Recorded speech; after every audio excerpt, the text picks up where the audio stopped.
Game one, being able to go back, watch the film with the guys, what are some of the bigger takeaways in terms of controllables for game two? That they're a good team and they're not gonna give up, even though they down by whatever point they're down by. We gotta play the full game, and then on our side, really just execute until the end. It's a 48-minute game, and then to not get losing the scoring and anything, just to really finish the game. Would you like to be the primary defender in front of Tyrese on that shot? Say that again? If you would like to be the first defender for this Tyrese. I probably like to be on the last shot. On the last shot? Oh, no, honestly, no. We have a lot of guys that can guard on our team. Casey Wallace is a big one. He's one of the best defenders in the league. And we all felt confident on him being in front of him on that last shot. He made a tough shot. Got to give credit to him, but Casey did his job for sure. And Lou, after the game, Mark said that disruptive is the important part of the offense. Were you guys disruptive enough in the second half? I would say so. Yeah. They're a good team. They did a better job, taking care of the ball. But the way that we were active, I don't think it has really changed. I don't think that side of the floor was the problem in that game.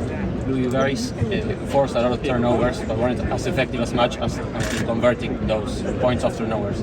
How can you guys improve that towards it too? Yeah, we got to do a better job on that. Find open man, if it's playing faster, whatever it is, whatever the game is giving us after we turn them over, we gotta go out there and execute that. I'm curious to get your take, because you guys obviously were an incredibly successful defense all year. You also are a high foul defense, and historically, most teams that are really good defensively normally stay away from fouls. You guys, high foul defense. Orlando was a really good defense this year. High foul defense. It's kind of a trend we're seeing in the league now. What is that balance like in terms of like trying to balance out, like, okay, you don't want to foul too much, but it's a result of you guys being aggressive, right? So what is that balance like, especially with you guys being attacked? Yeah, honestly, I don't think we have too much control over that. We're gonna play it the way that we do. We're gonna be aggressive. We gonna play like we do, but at the end of the day, the ref's gonna make the call, and if they feel like it's a foul, they'll do it.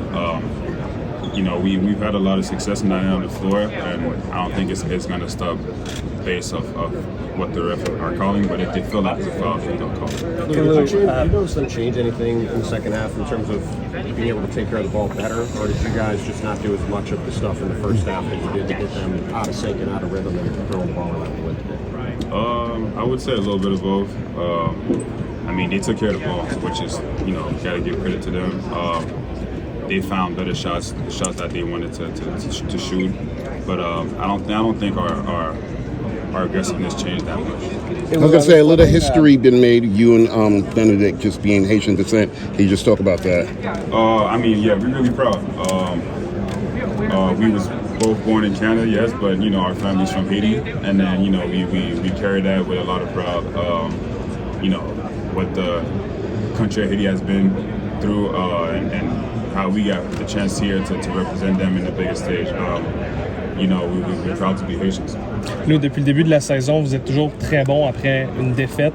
Shea a dit que comme la préparation est la même, mais que vous avez une sorte de rage de vaincre supplémentaire. Est-ce que c'est comme ça que tu le vois? Est-ce que tu peux parler de comment le feeling après une défaite? Comment ça se fait que vous êtes si bon? Ouais, c'est ça. On n'aime pas ça perdre. On n'aime pas ça perdre, surtout perdre un match comme ça, de cette façon-là. On sait que quand on perd un match, on regarde le film, on sait dans l'équipe qu'on peut s'améliorer ça. Puis on a quand même une petite rage, on est fâché, puis on n'est pas désespéré, mais comme ça, on est juste vraiment tendu et fâché après une défaite.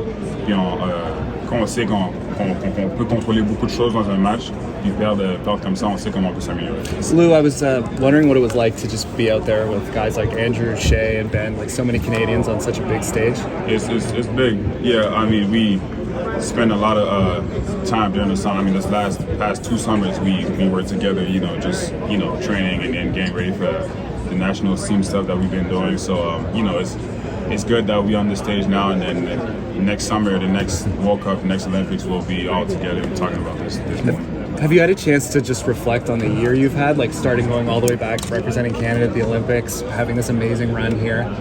Must be kind of surreal. Yeah, a little bit. I mean, I'll really think about it after this whole thing is done. But you know, it's been a lot of fun basketball this past couple months, and then you know, I'm happy, I'm grateful to be in this position. Lou, part of what the Pacers got back was knocking down three-pointers in that second half. They were 8 of 10 in that left corner. What stands out to you about why that was so available for them in that corner? I mean, they did a better job reading our defense. You know, some of them was really tough shots, but you know, that's the shot they were looking for, and they knocked it down. So it's big on their part, but you know, we got to do better. Ça a été votre plus bas total de la saison pour les assists dans ce match-là. Est-ce que c'est simplement que le ballon tombait pas dans le panier? Est-ce que c'est quelque chose que vous ne faisiez pas, quelque chose que les Pacers faisaient? Comment est-ce que tu expliques? Yeah, un petit peu des deux. Un petit peu des deux. C'est sûr que le fait qu'ils ont eu beaucoup de turnover, qu'on aurait dû aller finir de notre côté, mais un peu des deux. Il y a des bons looks qu'on a reçus qu'on n'a pas fait nos shots.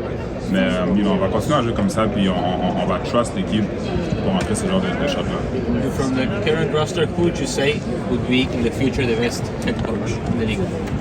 The Canadian coach? Or? No. From the Thunder roster, who would you say in the future could be the best head coach? Oh, I would say AC for sure, Alex Caruso. Sorry, go ahead. Yeah, he's such a leader. He's vocal. He talks a lot on the court, off the court, and randomly he'll send some group text just to talk about anything. And then you know he's such a good leader that I would probably say him. And the worst businessman? The worst businessman. I can't say any names. I can't say any names, but we. As an organization and as a team, we take a lot of pride in the business conversations that we have. So I can't expose nobody, but you know, we got someone in mind. I got someone in mind. You've been here longer than most of the guys on the team. And I was wondering, having watched this team be rebuilt, along with the city kind of being rebuilt at the same time, I wonder if you noticed how this fan base is taken back to you guys. Yeah, you gotta be proud and happy for sure. It's been some tough times here for sure, tough seasons, a lot of good memories, a lot of bad memories, and then you know we just glad to be in this position to represent this city for sure. I mean they've done so much for us, and then we love them for that, and we're so happy every time that they cheer for us every game.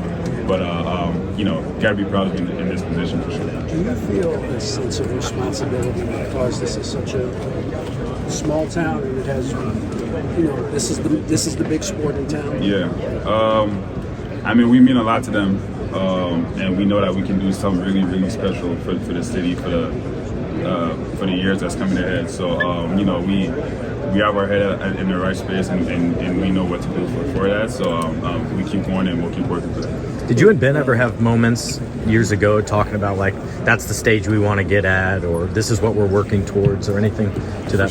For sure. I mean those. I mean we both we two winners. We want to win, and then you know when you get to this point, I mean you've won a lot of games. So you know we had those type of conversation, and then you know I'm glad we both in this position right now today.